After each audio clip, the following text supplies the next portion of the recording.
नमस्कार बच्चों, last class में हम लोगों ने ऑप्टिकल आइसोमेरिज्म लगभग कंप्लीट कर दिया था। केवल एक चीज बाकी थी, वो था टाइप्स ऑफ इनैंसियोमर्स।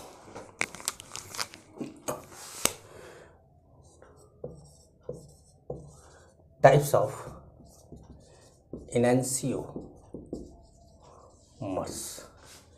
इनैंसियोमर दो टाइप के होते हैं। पहला होता है एरिथ्रो। एरिथ्रो में क्या होता है कि सिमिलर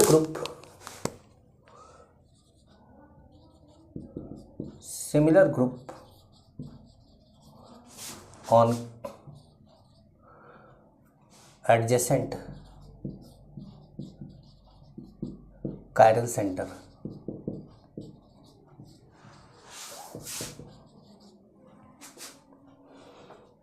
are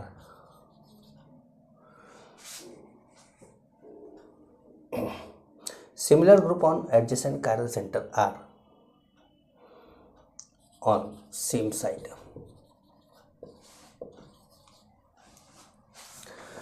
और दूसरा होता है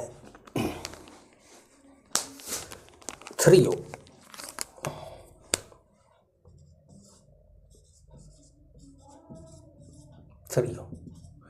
थ्रियो इनैंसियोमर्स, एरिथ्रो इनैंसियोमर्स बोल सकते हैं। इसमें होता है similar group on adjacent chiral centre are on opposite side. बस इतना, मतलब वहां पे अपोजिट आ जाएगा। अब जैसे क्या है ये, एक्चुअली में ये है क्या? जैसे मान लीजिए कि आपके पास COOH, OH है, Cl है, CH3, H। तो ये क्या है? सिमिलर ग्रुप है, सेम साइड है। सिमिलर ग्रुप सेम साइड है। अब इसका जो दूसरा वाला पार्ट, दूसरा जो कंपाउंड है, वो भी कुछ ऐसा ही बनेगा।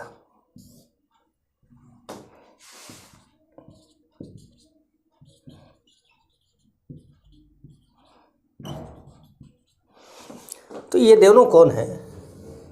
यह है एरिथ्रो इनैंसियोमर्स।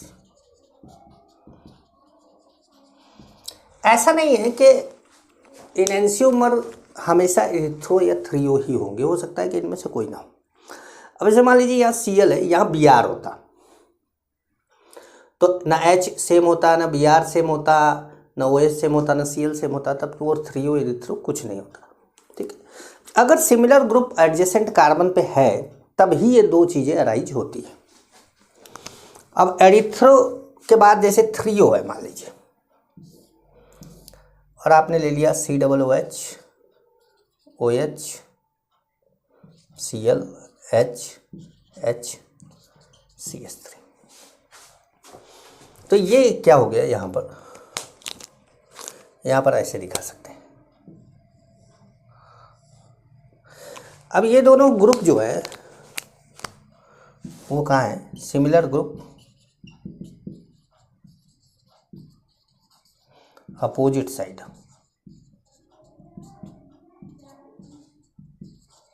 ठीक है, अब इसका जैसे मिरर इमेज भी आप बना लिए।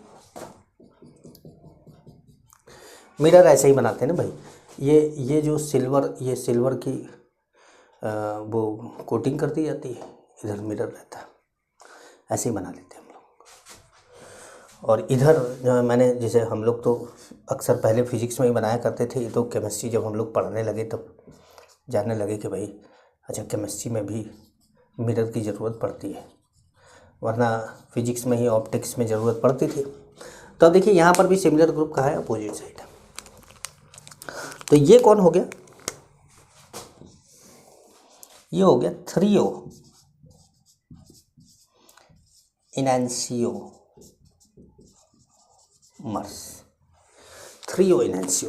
ठीक है,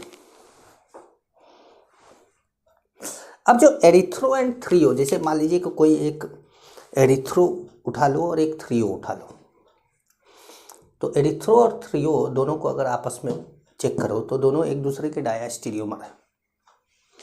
दोनों क्या है? एक दूसरे के डायस्टीरियोमर है। तो एक पॉइंट लिख लीजिएगा, erythro and threo are diastereomers. Erythro and threo are diastereomers to each other. Erythro and threo are diastereomers to each other. Erythro and threo एक दूसरे के क्या है? डायस्टीरियोमर है, एक दूसरे के डायस्टीरियोमर। समझ पा रहा है? ठीक है, चलिए अब आगे बढ़ते हैं इसमें। अब हमारा जो नया टॉपिक स्टार्ट हो रहा है उसका नाम है कन्फॉर्मेशनल आइसोमेरिज्म।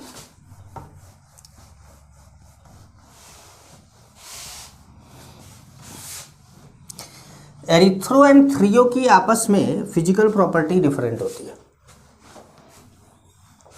क्यों? क्योंकि दोनों एक दूसरे के डायस्टीरियोमर है, दोनों एक दूसरे के डायस्टीरियोमर है, तो इसलिए फिजिकल प्रॉपर्टी तो डिफरेंट हो ही जाएगी, है ना भाई। अब बात करेंगे एक नए तरह के आइसोमेरिज्म की, तो इसका नाम है conformational isomerism.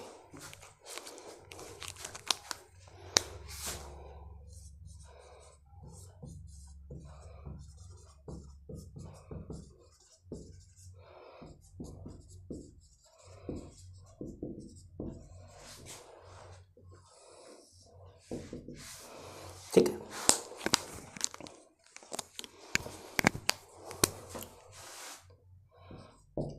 it is not true isomerism. It is not true isomerism. तो ये क्या है? It is a pseudo isomerism, मतलब ये ट्रू आइसोमेरिज्म नहीं। जैसे अमीबा पे बोला जाता है कि अमीबा में पैर नहीं होते तो चलता कैसे? क्या स्यूडोपोडिया है, तो झूठा पैर है, पैर जब चाहे तब बना लेता है, जब चाहे तब हटा लेता है। तो it is not true isomerism, ये एक आइसोमेरिज्म नहीं है, मतलब ट्रू आइसोमेरिज्म नहीं है। Because isomers are not interconvertible but not interconvertible but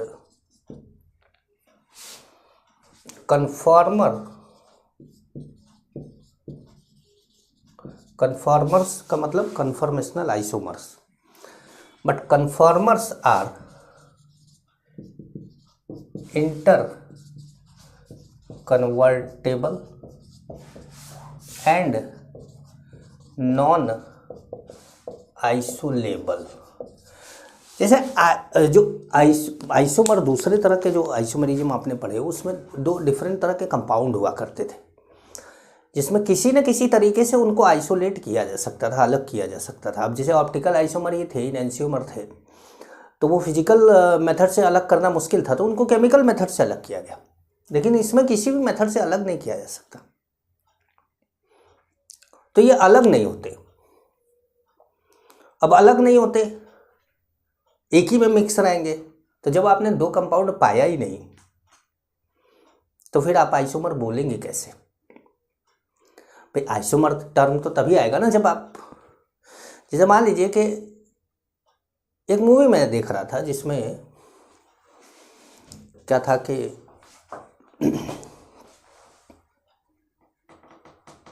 हाँ मुझे याद आ रहा है कि मूवी देख रहा था मैं जिसमें कि वो सलमान खान की कोई मूवी थी जिसमें एक इंस्पेक्टर मर जाता है, तो सलमान खान का उसमें हार्ट ट्रांसप्लांट कर देते। तो उस हार्ट ट्रांसप्लांट करने की वजह से उसको सलमान खान वाली भी जो है कैरेक्टर उसके अंदर आ जाता है, वो बार बार सलमान खान को देखता है, सलमान खान जैसा करता है, लेकिन एक्चुअली में वो एक ही आदमी है। अब अंदर हो सकता है उसके 2 हो, 3 हो, 4 हो, 5 हो, लेकिन वो एक्चुअली में वो एक ही आदमी है। तो वैसे यहाँ पर अगर जब तक आप दो चीज़ों को अलग ना कर सके तब तक उसको एक ही मानेंगे। और अगर आप ये मानते हैं कि नहीं इसके अंदर 2 है पर हम अलग नहीं कर पा रहे हैं, तो उसको फिर हम आइसोमेरिज्म नहीं बोलेंगे, उसको नॉट ट्रू आइसोमेरिज्म बोल रहे हैं। लेकिन आइसोमेरिज्म के चैप्टर में पढ़ जरूर रहे, आइसोमेरिज्म के चैप्टर में पढ़ जरूर रहे, ठीक है। एक बात का और ध्यान रखना है कि ये जो आइसोमेरिज्म होता है, जो कन्फर्मेशनल आइसोमेरिज्म, ट्रू आइसोमेरिज्म तो नहीं है, लेकिन अराइज कैसे होता है, तो एक पॉइंट लिखिएगा, conformational isomerism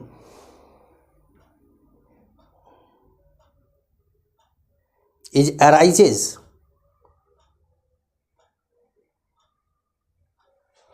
conformational isomerism is arises due to rotation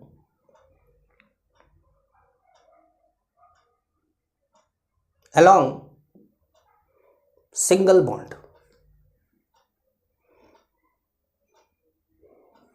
मतलब सिंगल बॉन्ड इसका एक्सिस ऑफ रोटेशन है और रोटेशन की वजह से ये अराइज हो रहा है, रोटेशन की वजह से ही ये अराइज हो रहा है, समझ रहे हैं, रोटेशन की वजह से ये अराइज हो रहा है। तो अब सिंगल बॉन्ड रोटेशन की वजह से अराइज हो रहा है। अच्छा चलिए मान लीजिए जो है कि जो रोटेशन की वजह से अराइज हो रहा है, तो अब दिखेगा कैसे,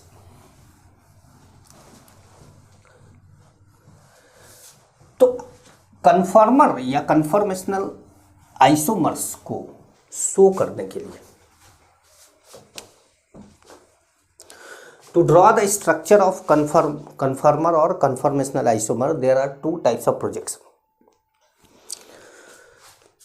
तो पॉइंट लिखेंगे, to draw the structure of conformers क्या है, conformational आइसोमर्स, मतलब आप चाहे कन्फॉर्मर्स बोल दीजिए चाहे कन्फॉर्मेशनल आइसोमर्स बोल दीजिए, एक ही बात है। To draw the structure of conformers conformational isomers we have 2 types of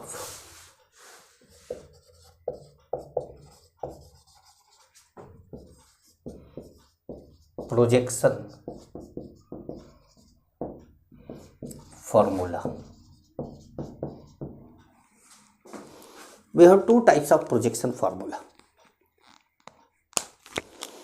पहला है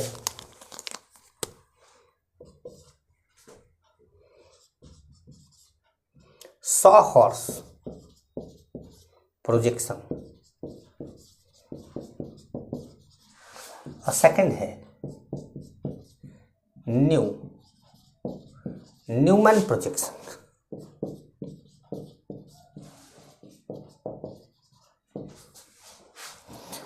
दो तरह का प्रोजेक्शन है हमारे पास, न्यूमैन में डबल एन होता है, सॉ-हॉर्स प्रोजेक्शन है, न्यूमैन प्रोजेक्शन। मैं आपको दोनों प्रोजेक्शन दिखाता हूं, लेकिन हमको जो मेनली पढ़ना है वो ये पढ़ना है, मतलब हम ज़्यादा डिटेल में जो बार बार बात करेंगे वो इसकी करेंगे, इसको हम समझाएंगे कि ये कैसा है। दोनों है एक ही चीज़, मतलब एक ही कंपाउंड को 2 अलग अलग एंगल से देखने का तरीका है। जैसे मान लीजिए कि इथेन है,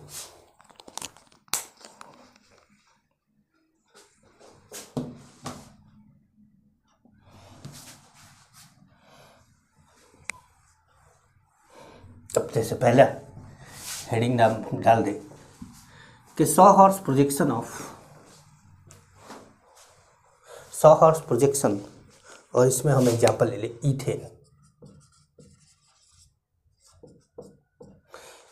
एग्जाम्पल ले ले क्या, इथेन। तो इथेन जो होता है वो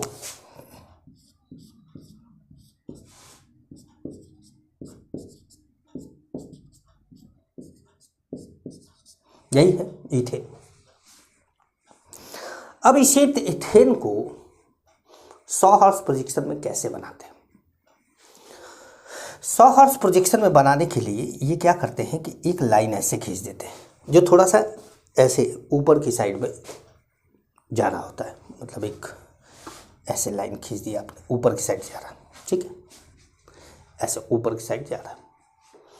अब इस लाइन में ये पॉइंट और ये पॉइंट क्या है? कार्बन है, और ये सिग्मा बॉन्ड है। ये कार्बन है, ये कार्बन है, और ये क्या है? सिग्मा बॉन्ड है, ये वाला।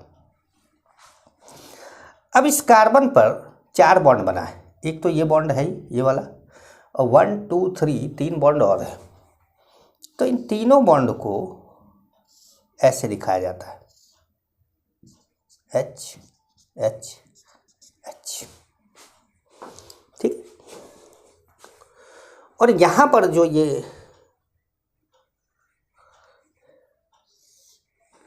यहाँ पर जो ये कार्बन है इसको भी ऐसे ही दिखाया जाता है, H H H, इसको भी ऐसे, इसको भी ऐसे दिखाया, ठीक है। अब इसको अगर आप ध्यान, ये सॉहर्स प्रोजेक्शन है, इथेन का सॉहर्स प्रोजेक्शन यही है। तो ये जो आपको दिख रहा है, ये जो इस समय दिख रहा है, ये देखने से 120 डिग्री एंगल दिख रहा है, जबकि ये sp3 हाइब्रिडाइज्ड है, 109.28 मिनट एंगल है, लेकिन आपको बनाना ऐसा ही है जिससे कि ये 120 डिग्री एंगल दिखे, आपको लगे ऐसा कि 120 डिग्री है। अब इस समय इस कार्बन के ऊपर से मैं, इस हाइड्रोजन के ऊपर से मैं ऐसे आंख करके इसको देख रहा हूँ, तो मुझे इस हाइड्रोजन के ऊपर ये हाइड्रोजन दिख रहा है, और ऐसे देख रहा हूँ तो ये हाइड्रोजन के ऊपर ये हाइड्रोजन और ये हाइड्रोजन मतलब इधर दिख रहा है ऐसे, और ये इधर और ये इधर दिख रहा है, ऐसे दिख रहा है। अब मैंने क्या करा,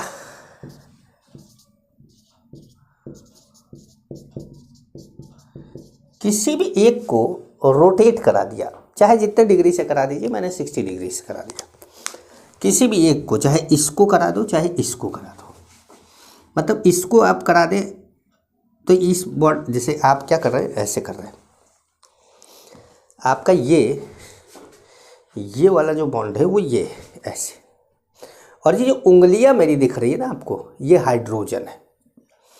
और हम क्या कर रहे हैं, किसी एक को पकड़ के दूसरे को घुमा, जैसे मैंने ये वाला हाथ नहीं घूम रहा है, देखो, और मैं इसको घुमा रहा हूँ, तो ये सिग्मा बॉन्ड के अलोंग क्या हो रहा है, रोटेशन हो रहा है, सिग्मा बॉन्ड के अलोंग रोटेशन हो रहा है। तो मैं इसको घुमा दूं चाहे इसको पकड़ के इसको घुमा दूं, किसी एक को पकड़ के दूसरे को घुमाना रहता है, दोनों को नहीं घुमाना रहता, ठीक। जैसे इसको घुमाओ इसको पकड़े रहो, या इसको घुमाओ इसको पकड़े रहो। तो हमने क्या करा कि मान लीजिए किसी को भी एक को घुमा दिया, जैसे मान लीजिए मैंने इसको घुमा दिया और इसको पकड़े, इसको पकड़ के मैंने 60 डिग्री घुमाया, तो जब 60 डिग्री घुमाया तो ये वाला यहाँ आ गया, ये वाला यहाँ आ गया, और ये वाला यहाँ आ गया, क्योंकि ये तीनों एक दूसरे से 120 डिग्री हम दिखा रहे हैं, ठीक है। तो जब ऐसे हमने किया तो नया स्ट्रक्चर जो ये ऐसे, ठीक है, ये ऊपर वाले को तो हमने छेड़ा नहीं, तो ये एज इट इज जैसा था वैसा ही बना दिया इसको हमने, ठीक है। नीचे वाले को हमने चेंज किया है 120 डिग्री, तो नीचे वाला हमारा कुछ इस तरीके से बना।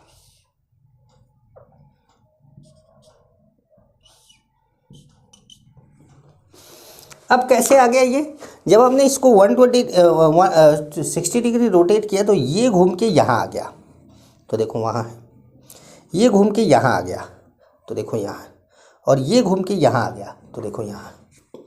तो ये 60 डिग्री किसी एक का रोटेशन करा रहता है, दोनों का नहीं किया जाता, ठीक है। तो ये सॉहर्स प्रोजेक्शन है, मतलब ऐसे या ऐसे चाहे जैसे, मतलब दोनों में से किसी भी तरीके से, इस तरीके से जब प्रोजेक्ट करते हैं तो उसको सॉहर्स प्रोजेक्शन कहते हैं, ठीक है। अब सॉहर्स प्रोजेक्शन में भी या न्यूमैन प्रोजेक्शन में, दोनों में से किसी में भी, जब एक एटम के जस्ट सामने दूसरा एटम दिख रहा होता है, जब हम ऐसे देखेंगे तो इसके जस्ट सामने ये दिख रहा होगा, जैसे अभी तो अभी जब मैं ऐसे करके दिखाऊंगा आपको तो ये इस उंगली के ऊपर जस्ट ये मतलब ये पांचों उंगली इस पांचों उंगली पे ओवरलैप कर रही होगी, दूसरी वाली अंदर वाली उंगली नहीं दिख रही होगी। अब मान लीजिए दिख भी रही है आपको तो थोड़ा सा हाथ मैंने टेढ़ा मेढ़ा कर रखा होगा इसलिए दिख रहा होगा, अदरवाइज दिखना नहीं चाहिए था। ठीक है, अब ये ऐसे नहीं दिखाना है, ये ऐसे दिखाना है, ये ऐसे ऐसे करके दिखाया जा रहा है सॉ हॉर्स प्रोजेक्शन। ठीक है, और जब हम ऐसे कर देते हैं तो ये न्यूमैन प्रोजेक्शन हो जाता है। और ऐसे करके दिखाते हैं तो देखो आपको ये हाइड्रोजन, इस हाथ का हाइड्रोजन भी दिख रहा है, इस हाथ का हाइड्रोजन भी दिख रहा है, ये ऐसे। ठीक है, अब आप इस तरफ से आके देखेंगे तो आपको एक दूसरे के ऊपर दिखेंगे ये। ठीक है, तो जब ये एक दूसरे के ऊपर दिखते हैं तो इसको इलिप्स बोला जाता है। और जब ये एक बीच में दिखते हैं, जैसे ये वाला इसके बीच में, ये वाला इसके बीच में और ये वाला इसके बीच में दिखता है, तो उसको हम स्टैगर्ड कहते हैं। इसको इलिप्स कहते हैं और उसको स्टैगर्ड कहते हैं। समझ पा रहे हैं? ध्यान रखिएगा। तो ये इलिप्स है और स्टैगर्ड है। अब क्या होता है कि आमने सामने जब कोई चीज़ पड़ जाती है, जैसे दो लोग अगर खड़े हो, लाइन लगी हो, मान लो दोनों लोग हेलमेट पहने हो, तो एक दूसरे का हेलमेट टकराएगा क्योंकि हेलमेट थोड़ा मुंह आगे तक बढ़ जाएगा, तो एक ऐसे हो जाए और दूसरा इस तरफ मुंडी कर ले, तो इसका हेलमेट मेरे वाले हेलमेट से नहीं टकराएगा।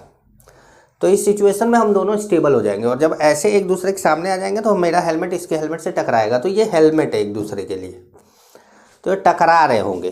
तो टकरा रहे होंगे तो ये क्या है, लेस स्टेबल है। और ये कैसा है, मोर स्टेबल है। लेस स्टेबल है, मोर स्टेबल है। एग्जैक्ट यही चीज अगले दूसरे तरह के प्रोजेक्शन में बनाते हैं। यही चीज बनाते हैं लेकिन प्रोजेक्शन बदल देते हैं। अब लाते हैं न्यूमैन प्रोजेक्शन।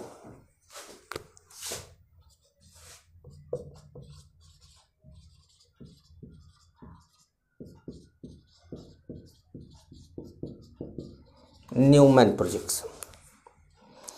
अब न्यूमैन प्रोजेक्शन में क्या होगा,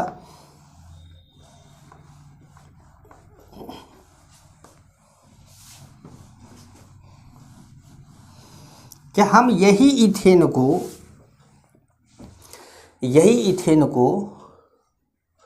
मान लेंगे, यही इथेन को मान लेंगे कि ये कार्बन। कभी आपने पतंग उड़ाई है? पतंग उड़ाई होगी तो धागा लपेटने के लिए एक चरखी लिया होगा ना, ऐसे धागा लपेटने के लिए एक चरखी आती है। नहीं भी उड़ाया होगा तो देखा होगा, नहीं भी किसी के हाथ में देखा होगा तो फिल्मों में देखा होगा। तुम्हारे घर में टीवी नहीं है तो तुम यहाँ क्या कर रहे हो, तुम पहले चरखी चेक कराओ, ठीक है, तब न्यूमैन प्रोजेक्शन पढ़ना। तो कहने का मतलब है फिरकी, चरखी, परेता, बहुत से मतलब अलग अलग स्टेट में अलग अलग नाम है इसका। पतंग के धागे को लपेटने के लिए जो लकड़ी का डंबल के आकार की चीज़ हम लेते हैं उसको मैं चरखी बोल रहा हूँ, ठीक है। अब उस चरखी को ध्यान से विचार मन में लाइएगा। चरखी आपके दिमाग में चरखी होनी चाहिए। चरखी कैसी होती है? ऐसी।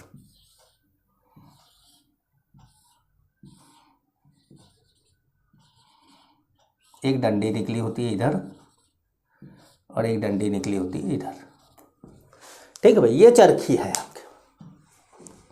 अब मैंने चरखी का ये वाला, हाँ, ये अपने इस पंजे को मान लिया और ये वाला इस पंजे को मान लिया, और ये बीच की डंडी जो है वो ये मारकर मान लिया। अब मैं आपको ऐसे दिखा रहा हूं, ऐसे। तो जब मैं ऐसे दिखा रहा हूं इसको, तो आपको ये वाली डिस्क तो दिख रही है इधर वाली, लेकिन जो अंदर वाली है वो नहीं दिख रही है। मतलब ये है कि जब न्यूमैन प्रोजेक्शन बनाते हैं तो उसको ऐसे दिखाते हैं। अब इन दोनों में से किसी एक कार्बन को हमने, मान लीजिए इस कार्बन को बाहर की साइड है, ये हमारा बाहर की साइड है, H H H, ठीक है। अब इसके अंदर जैसे इसको हमने ऐसे सीधा कर दिया तो ये गोल वाला आपके सामने दिख रहा है, ये गोल वाला इसके पीछे चला गया, ठीक है। तो अब इसके अंदर कार्बन का एक बॉन्ड गया है और उस बॉन्ड के ऊपर भी 3 हाइड्रोजन के एटम लगे हुए हैं, और वो हाइड्रोजन के एटम इस हाइड्रोजन के एटम के पीछे है, जो कि आपको नहीं दिख रहे, लेकिन है पर आपको नहीं दिख रहे। तो आप कॉपी में कैसे शो करेंगे कि हैं पर दिख नहीं रहे, हैं पर दिख नहीं रहे हैं, ये शो कैसे करेंगे? जब बनाएंगे नहीं तो इसका मतलब तो शायद ना हो। अगर बनाएंगे नहीं तो 2 कंडीशन हो सकती है, या तो हैं दिख नहीं रहे हैं, या तो फिर है ही नहीं।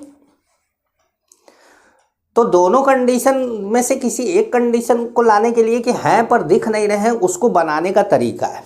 उसको बनाने का ये तरीका है कि अंदर वाले को डैश डैश डैश करके दिखा के H ऐसे दिखा देते कि अंदर है भाई, है, पर आपको दिख नहीं रहा। अंदर है पर आपको दिख नहीं रहा है। डैश डैश डैश का मतलब इसके जस्ट पीछे है, आपको दिख नहीं रहा। अब हमने क्या किया कि इसको 60 डिग्री रोटेट कर दिया।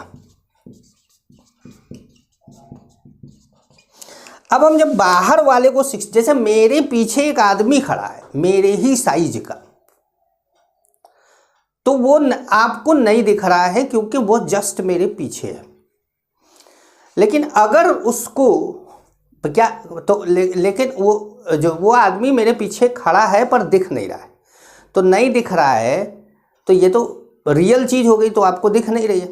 लेकिन अगर कॉपी पे बना रहे हैं कोई चीज़ और पीछे कोई दिख नहीं रहा है तो इसका मतलब पीछे है नहीं, तो कॉपी पे कैसे दिखाएंगे? तो कॉपी पे इमेजिन कराएंगे कि पीछे एक आदमी है जो दिख नहीं रहा है, तो वह डैश डैश डैश करके ये इमेजिनेशन है, ठीक है।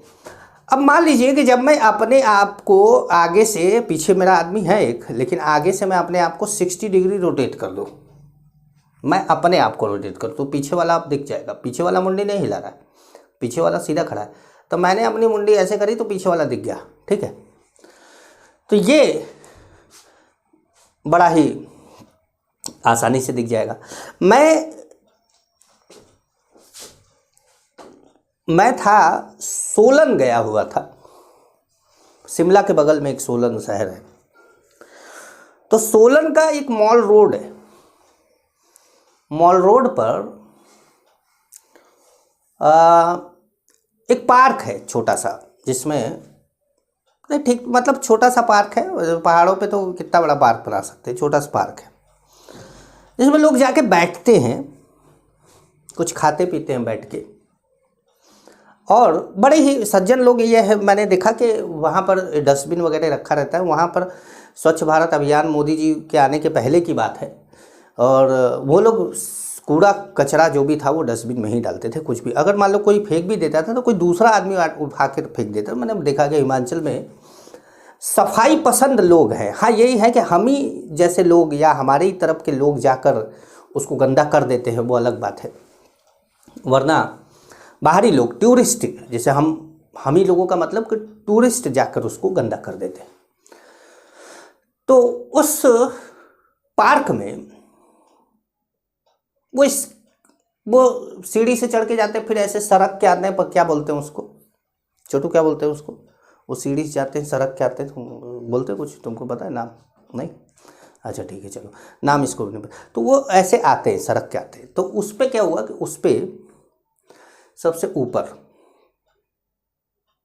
मतलब वो छोटे बच्चों के लिए था। अब बड़े बड़े बच्चे जैसे इंटरमीडिएट में पढ़ने वाले, 11वीं में 12वीं में पढ़ने वाले, या 12वीं पास बच्चे, कॉलेज में पढ़ने वाले बच्चे, तो इस तरह की 4-5 लड़कियां थी। वो एक बच्ची बैठी, उसके ऊपर दूसरी, उसके ऊपर तीसरी, उसके ऊपर चौथी, उसके ऊपर 5वीं, ऐसे करके बैठ गए। और नीचे उन लोगों की एक सहेली थी जो मुझे बोली कि भैया ये फ़ोटो खींच दीजिए हमारा। तो वो सीढ़ी से जाके सबसे ऊपर बैठ गई। 5 या 6 लड़कियाँ, मुझे एग्जैक्टली याद नहीं है, 5 या 6 रही होंगी। तो मोबाइल लेकर जब मैं फ़ोटो नीचे से खींचने लगा तो मुझे पहले का शकल दिख रहा था, दूसरे का टकला बाल दिख रहा था, तीसरे का, उसके बाद अगले का शकल दिखना बंद हो गया था। तो मैंने बोला कि आप लोगों की सबकी शकल नहीं दिख रही है, आप लोग एक काम करिए कि सामने आगे वाला ऐसे रहे, पीछे वाला इधर हो, फिर उसके इधर वाला ऐसे हो, ऐसे ऐसे कर लो, एक ऐसे मुंडी कर ले, एक ऐसे मुंडी कर ले। तो इन लोगों ने ऐसे ही कर लिया। तो इस तरीके से मुझे सबकी शक्ल दिखने लगी और मैंने फ़ोटो खींची। तो वहाँ जो मैंने किया वो एलिप्स को स्टैगर्ड बनाया था मैंने, वो रियल लाइफ में एलिप्स को स्टैगर्ड बना दिया था। तो यहाँ पर भी कुछ ऐसा ही हो रहा है कि जब मैं एलिप्स को स्टैगर्ड बना रहा हूँ, आगे वाले को 60 डिग्री घुमा रहा हूँ, तो इस डिस्क के अंदर जितनी भी चीज़ें हैं वो नहीं दिखेंगी, लेकिन इसके बाहर जो निकला होगा वो दिख जाएगा, मुंडी दिख जाएगी अब सबकी।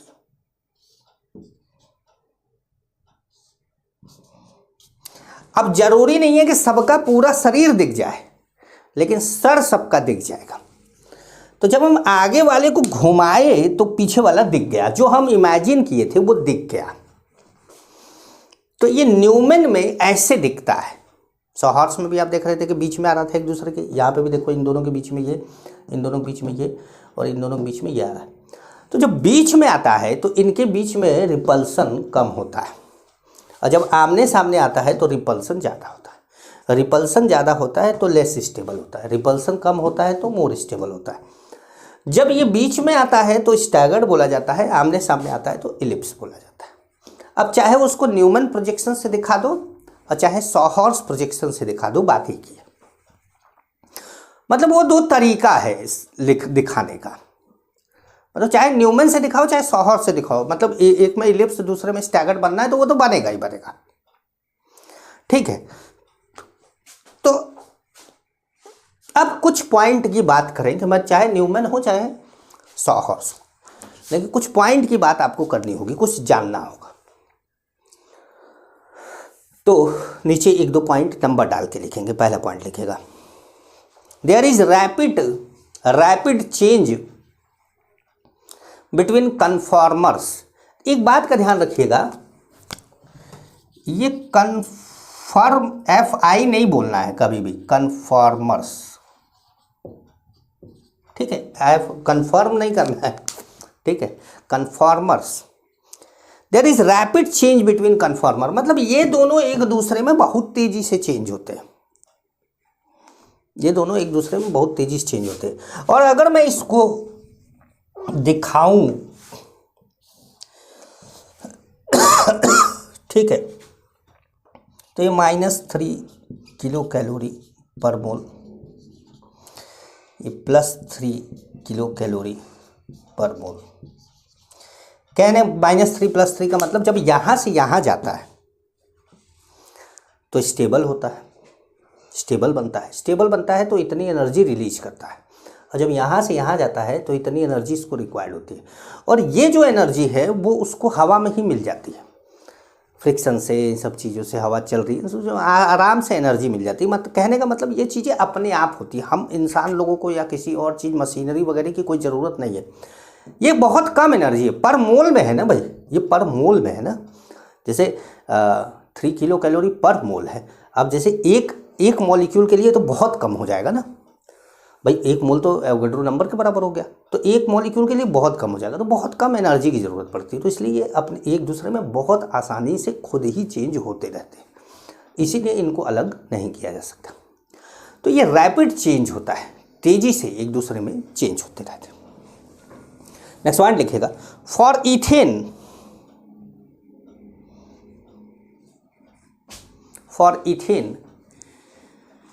Infinite number of, for ethane की बात नहीं है, चाहे कोई भी हाइड्रोकार्बन ले लो, बात इथेन की नहीं है। फॉर इथेन ब्रैकेट में लिखिए, फॉर एनी कंपाउंड आप लिख सकते हैं, ब्रैकेट क्लोज करिएगा। Infinite number of identical non आइसोलेबल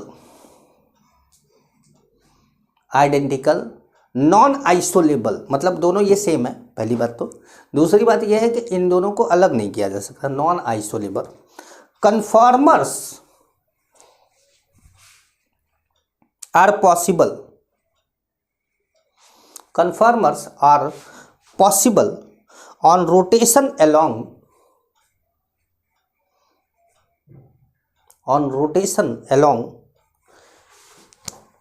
C single bond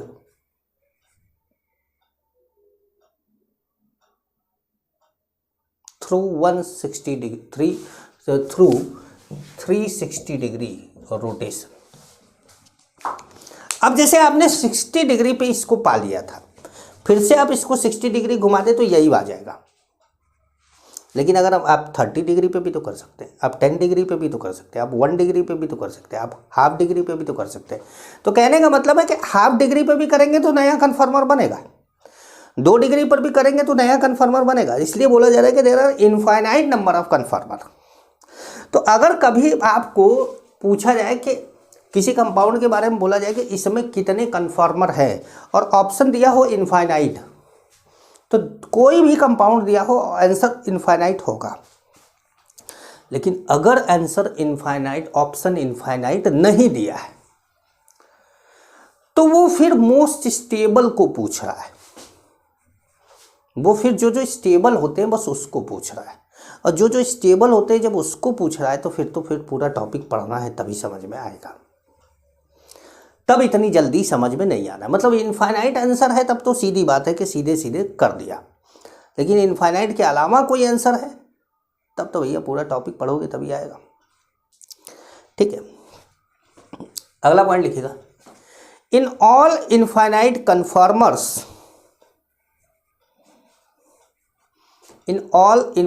conformers the bond length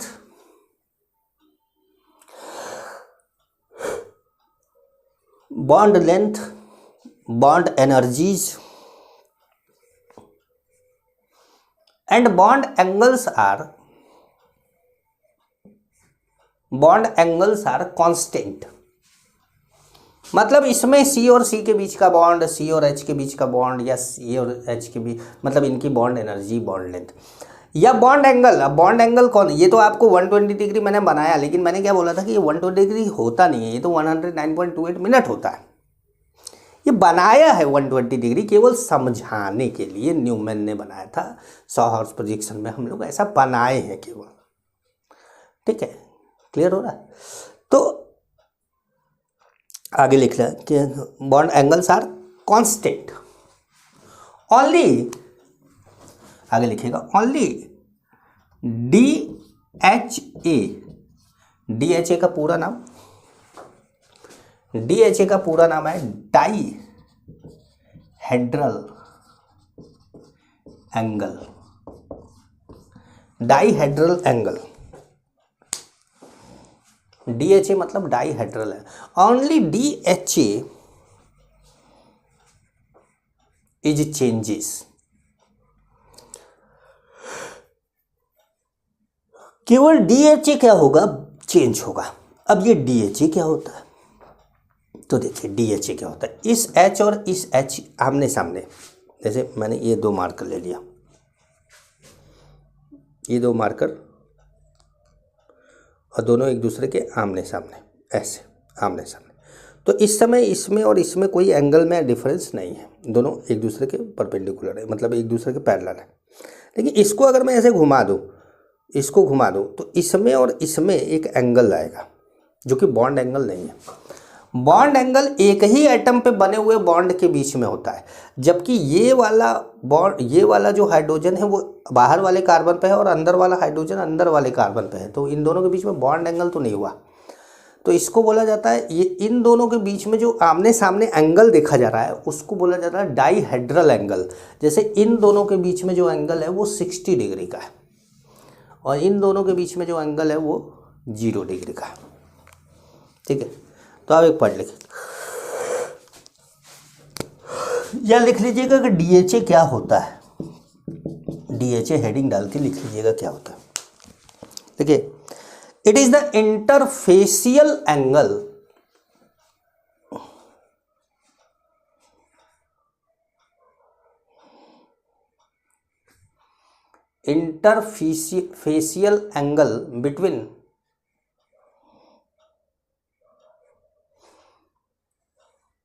between front and back bond, मतलब रेयर बॉन्ड बोल रहे, पीछे वाला rear bond, RARE, rear bond, front and rear bond, back नहीं लिखना है, back bond तो गड़बड़ हो जाएगा क्योंकि बैक बॉन्ड कहीं और कुछ और भी पड़े हो। तो interfacial angle between front and rear bond.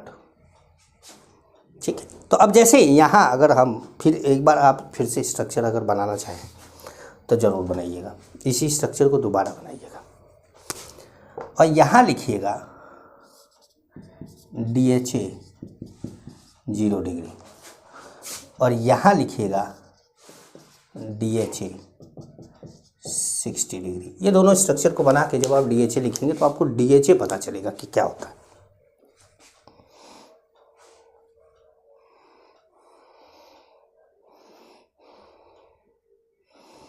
ठीक,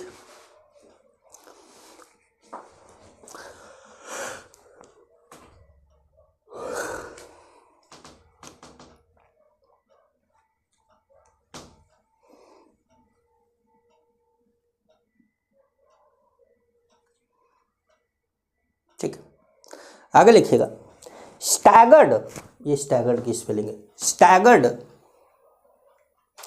is only obtain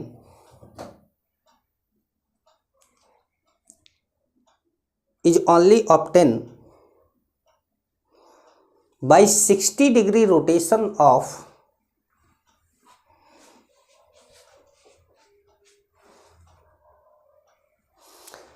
staggered is only obtained by 60 degree rotation of ellipse,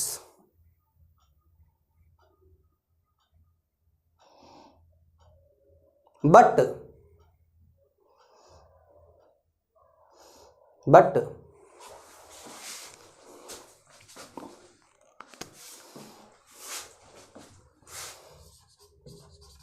gauche और स्क्यू, ये भी टर्म जानिए दोनों, बट गाउच और स्क्यू दोनों में से कोई भी बोल सकता है। गाउच और स्क्यू इज ऑब्टेन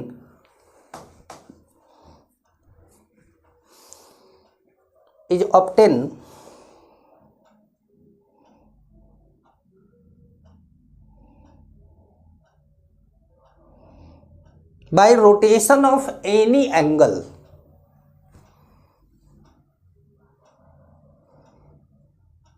किसी भी एंगल से रोटेट कर देते हैं तो उसको गाउच बोला जाएगा, और 60 डिग्री से रोटेट करते हैं तो उसको स्टैगर्ड बोला जाएगा।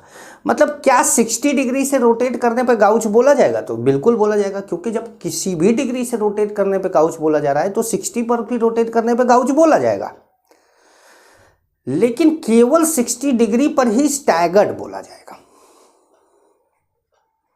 मतलब 60 करा, फिर आगे 60 करा, फिर आगे 60 करा, ये 60-60 चलेगा तो आपको स्टैगर्ड मिलेगा। लेकिन 10 डिग्री करोगे तो गाउच मिलेगा। स्टैगर्ड तब आएगा जब घूमकर वापस किसी एक से दूसरे के बीच में 60 डिग्री का एंगल बन जाए, या किसी भी स्टैगर्ड को गाउच बोल दो, क्योंकि गाउच तो किसी भी एंगल के रोटेशन को बोला जा रहा। समझ पाए? तो इस बात को ध्यान में रखिएगा, ठीक है। तो आप लिख सकते हैं बात कि every staggered is gauche, every staggered is gauche, but every staggered is gauche, but every gauche is not staggered, but every gouge is not staggered। Her gauche staggered नहीं है, पर हर स्टैगर्ड क्या है? गाउच है। और कभी भी रोटेशन किया जाता है जब, कभी भी जब रोटेशन किया जाता है तो आप ये जान लीजिए कि जहां से चले थे वहीं पहुंचना होता है। मतलब मान लीजिए कि आपको दो कार्बन के लॉन्ग रोटेशन आप रोटेट करवा रहे हैं, मतलब एक सिग्मा बॉन्ड के लॉन्ग रोटेशन करवा रहे हैं, तो आपको तब तक रोटेट कराना है जब तक कि आप 360 डिग्री पूरा रोटेशन ना कर जाए, मतलब कन्फर्मर बनाने के लिए। और तब तक रोटेट कराने के लिए आप 1 डिग्री अगर लेंगे तो 360 स्ट्रक्चर बना देंगे।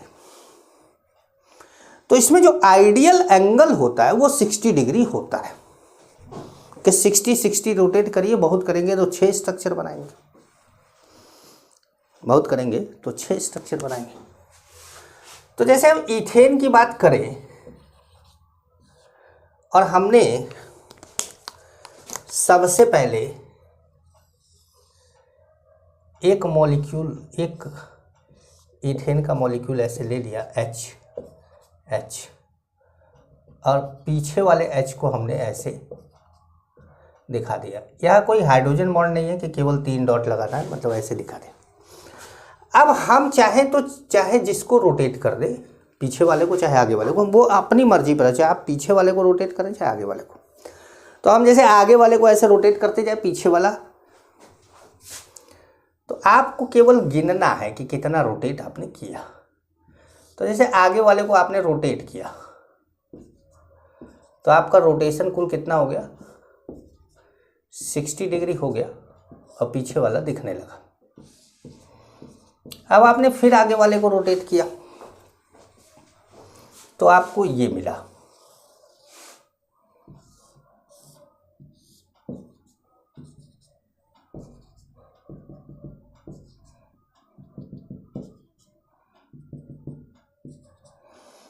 ठीक है भाई, इसको रोटेट किया तो ये इसके ऊपर चला गया। फिर आपने रोटेट किया 60 डिग्री,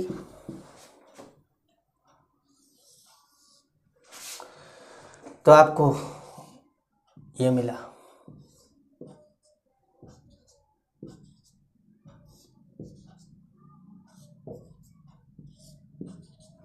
ठीक है, फिर 60 डिग्री रोटेट किया आपने तो आपको ये मिला।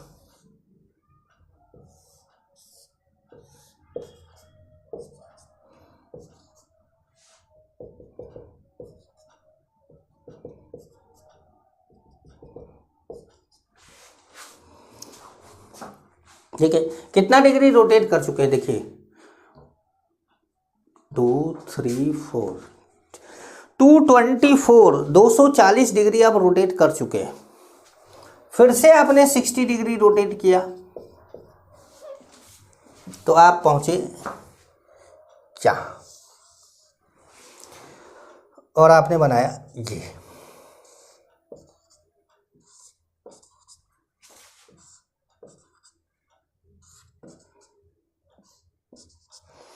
कितना रोटेट कर चुके आप, 300 डिग्री रोटेट कर चुके। देखिए ये जो है फर्स्ट है, ये सेकंड है, ये थर्ड है, ये फोर्थ है, ये फिफ्थ है, ये सिक्स्थ है।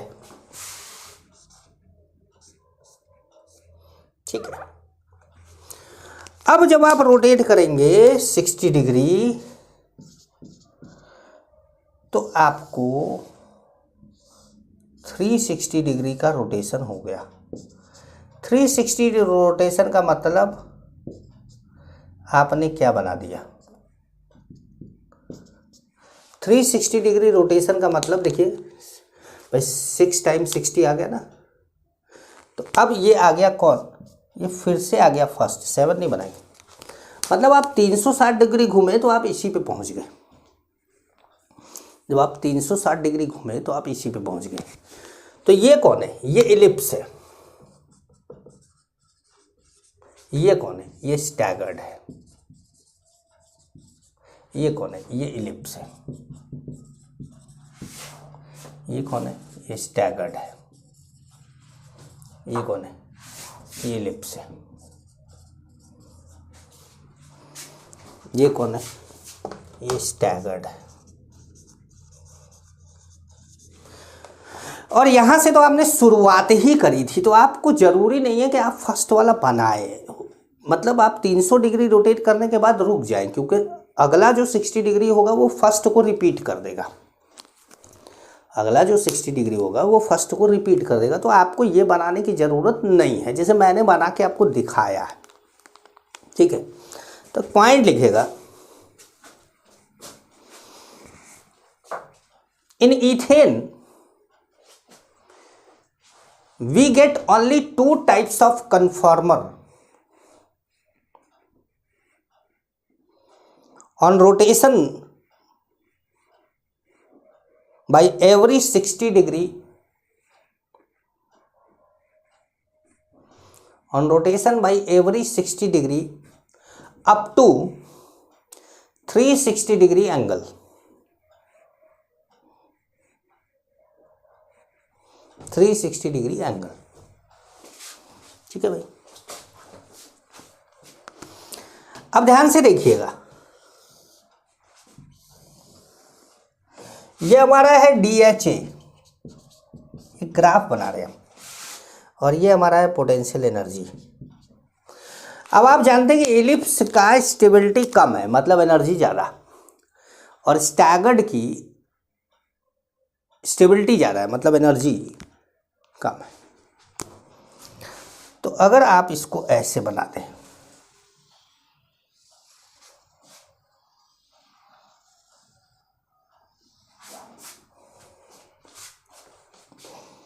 क्या नीचे वाली लाइन सब बराबर है? तो बराबर लग रही है थोड़ा सा भाई, ये तीनों लाइन बराबर होनी चाहिए ना, और ये ऊपर वाली लाइनें भी आपस में बराबर होनी चाहिए, मतलब एग्जैक्ट ऊंचाई सबकी सेम होनी चाहिए, क्योंकि एलिप्स ये दोनों एलिप्स सेम स्टेबिलिटी के, इसलिए बोल रहा हूँ। अगर कम ज़्यादा स्टेबिलिटी के होते तो ऊपर नीचे होता। ठीक है, तो जैसे हमारे पास यहाँ पर आपने कितना रोटेशन करा है, यहाँ पर आपने कराया 60 डिग्री। जब यहाँ पे पहुँचे तो रोटेशन कितना हो गया, 120 डिग्री। यहाँ पर आप पहुँचे तो रोटेशन कितना हो गया, 120 डिग्री, एनर्जी बढ़ गई। फिर जब आप यहाँ पहुँचे तो रोटेशन हो गया 180 डिग्री। फिर जब आप यहाँ पहुँचे तो रोटेशन हो गया 240 डिग्री। जब आप यहाँ पहुँचे तो रोटेशन हो गया 300 डिग्री। और जब आप घूम के वापस वहीं पहुँच गए तो रोटेशन कितना हो गया, 360 डिग्री। ठीक है, अब ये कौन है, ये फर्स्ट है, ये फर्स्ट के लिए ग्राफ है। ये किसके लिए है, ये सेकंड के लिए, ये थर्ड के लिए, ये फोर्थ के लिए, ये फिफ्थ के लिए है, ये सिक्स्थ के लिए है, और ये फिर से फर्स्ट के लिए है। दिख रहा है ना भाई आपको? देखिए ध्यान से, जो पोटेंशियल एनर्जी और DHA के बीच में एक ग्राफ है जो ये बता रहा है कि सेकंड, फोर्थ और सिक्स्थ की, सेकंड, फोर्थ और सिक्स्थ की एनर्जी बराबर है। फर्स्ट, थर्ड, फिफ्थ की, फर्स्ट, थर्ड, फिफ्थ, भाई ये तो फर्स्ट ही है ना, इसको दोबारा नहीं बोलेंगे। फर्स्ट, थर्ड, फिफ्थ की एनर्जी क्या है, आपस में बराबर है। ठीक है, तो ये बना लेंगे आप। ये बनाने के बाद इस बात का ध्यान रखेंगे कि कन्फॉर्मर केवल वही माने जाते हैं जो ज़्यादा स्टेबल होते हैं। मतलब एलिप्स को कन्फॉर्मर नहीं माना जाता, मतलब माना जाता है कि एलिप्स जो है वो कम स्टेबल है, तो कोई मॉलिक्यूल कम स्टेबल वाली कंडीशन में क्यों रहेगा। तो कहा जाता है कि जैसे ईथेन ही है, तो ईथेन को कहा जाता है कि ईथेन या तो इसमें रहेगा, या तो इसमें रहेगा, और या तो इसमें रहेगा, और ये तीनों सेम है, ये तीनों सेम है। तो एक पॉइंट लिखिएगा,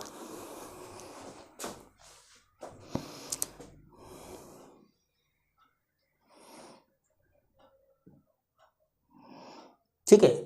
in potential energy versus DHA diagram, in potential energy versus DHA diagram, in potential energy versus DHA diagram, the total number of total number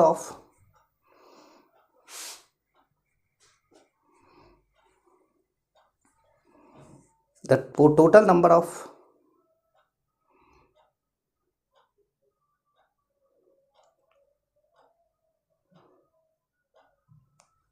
conformers, the total number of conformers present at minima, minima मतलब ये minimum position ये है ना, present at minima of potential energy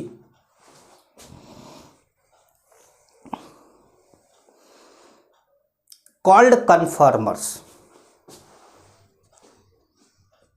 मतलब meaning क्या हो गया इसका?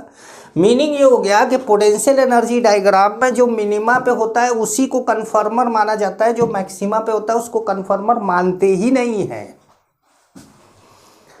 जो मैक्सिमा पे होता है उसको कन्फर्मर मानते ही नहीं है। तो जैसे आपसे बोला जाए कि ईथेन के कितने कन्फर्मर है तो आप बोलेंगे इनफाइनाइट, लेकिन अगर इनफाइनाइट ऑप्शन नहीं है तो आप बोलेंगे 3 होते हैं। कितने होते हैं? 3। तो अगला पॉइंट लिखिएगा, in case of ethane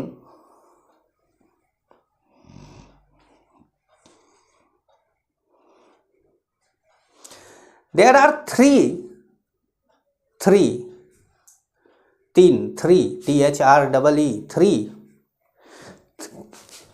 bracket में लिखिएगा, 3 के ब्रैकेट में लिखिएगा 2 4 6 2 4 6। देयर आर 3 डीजनरेट मतलब इक्वल एनर्जी,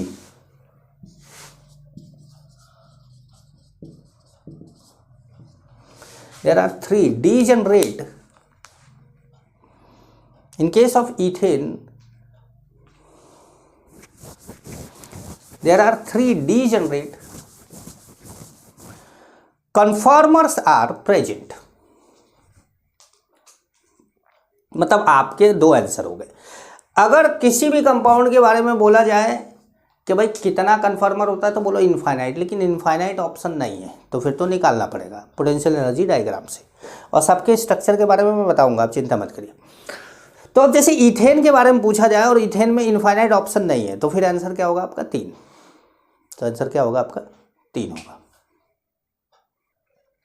ठीक है, तो अब इस बात को थोड़ा समझ के ध्यान में रख के एक बार ध्यान में रखिएगा, समझिएगा, इसको चेक करिएगा कि क्या पढ़ा क्या जाना आज आपने, और इन चीज़ों को जब दिमाग में रख लेंगे तब जाकर आपको अगला लेक्चर समझ में आएगा। जब तक ये लेक्चर आपको समझ में ना आए अगले लेक्चर पे मत जाइएगा, क्योंकि यहाँ का ही एक्सप्लेनेशन आगे बढ़ रहा है। तो ये बात ध्यान रखिएगा। मतलब न्यूमैन आपको समझ में आना चाहिए, सॉहर्स आपको समझ में आना चाहिए, पोटेंशियल एनर्जी डायग्राम क्या है, क्यों बनाया गया है, ये सब क्या है, ये सारी चीज़ों के बारे में जानना होगा। ठीक है, तब आप कन्फर्मर मतलब फील अंदर से जब आएगा ना कन्फर्मर कि ये है कन्फर्मर, मज़ा आ गया तो मज़ा आ जाएगा। अब वरना बस ऐसे ही एक गोला और स्ट्रक्चर इस तरह का बना रहे हो तो फिर मज़ा नहीं आएगा आपको। ठीक है, तो चलिए मिलते हैं अगली क्लास में, तब तक के लिए नमस्कार।